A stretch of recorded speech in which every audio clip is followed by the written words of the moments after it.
Hello, and welcome to Moonstone Mountaineer. My name is Gina, and I'm very excited to have you here. Today we'll be looking at Monterey Bay. We'll be exploring some of the city's, towns, attractions, food, and just fun things in the area to visit.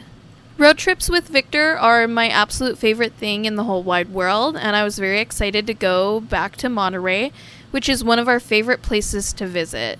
As soon as we got over to the ocean, we did notice that the fog had rolled in pretty bad, but that's okay because it kind of gave some spooky vibes and really added to the atmosphere. It didn't really take away from our trip, however it was different than the last visits we've had. The first place that we ended up stopping at was Moss Landing State Beach. I cannot describe to you how beautiful this place was to drive up to, how many animals were here, and just how wonderful it was to feel the cool air on my skin after being stuck in a place that is just way hotter. I'm talking like over 100 degrees Fahrenheit. Once you park, there's this big sand dune that you have to walk over, and I haven't walked on a sand dune in a while. It really is one step forward, two steps back, but eventually we did make it up to the hill, and finally I got my view of the ocean. It was pretty foggy, but still, I was happy to be in Monterey once again. I spotted an adorable bunny rabbit as well as some sandpipers. And Victor and I just walked along the beach looking for happy shells, just looking at the interesting stuff that washes up on the shore, and just holding hands and enjoying each other's company. Next, we went over to Island Beach, which was maybe a 5-minute drive away. And this sign foretold of what was to come. The moment that we pulled up, I couldn't believe my eyes. Right in front of us was this adorable sea otter. No one else was around. Victor and I got to enjoy this wonderful moment together with this adorable creature, and I just had so much fun filming him. I could hear the cracks of him opening up shells, opening up crabs to eat for his little dinner. It was so cute to see the shells just sitting on his belly and his little hands as he opened everything up, and he had these really cute just like paws. It was awesome. We spent quite a while with this little guy. He ended up staying by the shore for quite some time, and we actually ended up leaving before him. I mean, why would he leave? He had quite the dinner just ready at his little paw tips. I always like watching the pelicans fly around. They're beautiful as well. They're so much bigger than you think they would be if you're not someone who lives near the beach like me. And then we actually ended up running into another sea otter, and this one, in my opinion, was even cuter. However, he was a bit camera shy. He saw me immediately, and he said, "Nope, I'm out." And he went underwater, and I did not see him pop up. He probably went further down the channel.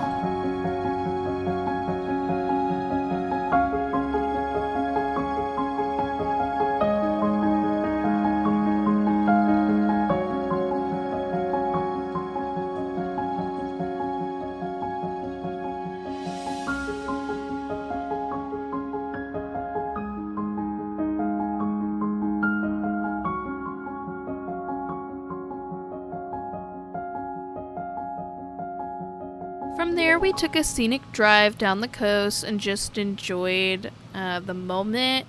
There were these beautiful purple flowers blooming everywhere. I couldn't believe how bright the color was and how it popped against the ocean. And I ended up spotting quite a few other otters just out and about. Monterey is so magical. Victor and I were getting pretty hungry, so we decided to go get some food. While on most trips to the beach, we end up eating seafood. This time we were just craving Indian food. We hadn't had it in a long time. As some of you know, I live in Yosemite National Park. There's nothing to eat there besides the same 3 restaurants, and they're tourist prices, so we don't eat there often. But we ended up getting some Indian food at Taste of India. We actually have been to this specific restaurant before, and we know it's really good. And yet again, it met all of our expectations, and we had a wonderful time. I got my go-to order, which is samosas, aloo parantha, and of course chicken tikka masala. Sort of a basic order, but I don't care. It's just so good. And I don't know who was cooking that day or if I was just super hungry, but that was probably some of the best Indian food I've ever had.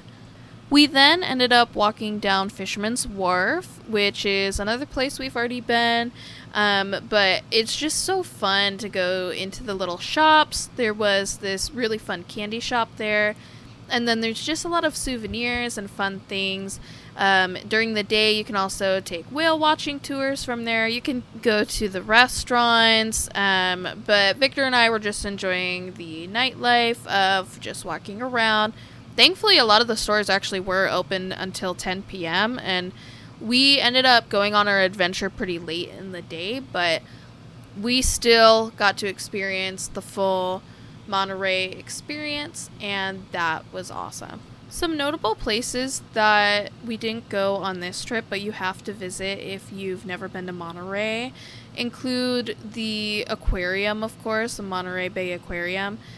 That place is just astounding. I wish that when I last went, I had bought a membership, because I just want to go there all the time. It is probably one of my favorite places on this planet. You get to see all these different little fishies. There's otters. There's this stunning, like, deep sea aquarium. There's a bunch of jellyfish. It's just such a good time, and it's honestly a really big aquarium.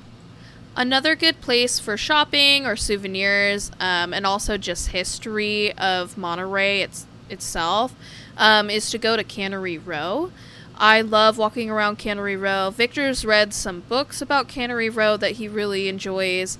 I'll have to ask him what those books are called, but he loves Cannery Row for the history, and I like it for the shopping. There is, of course, also the infamous 17-mile drive.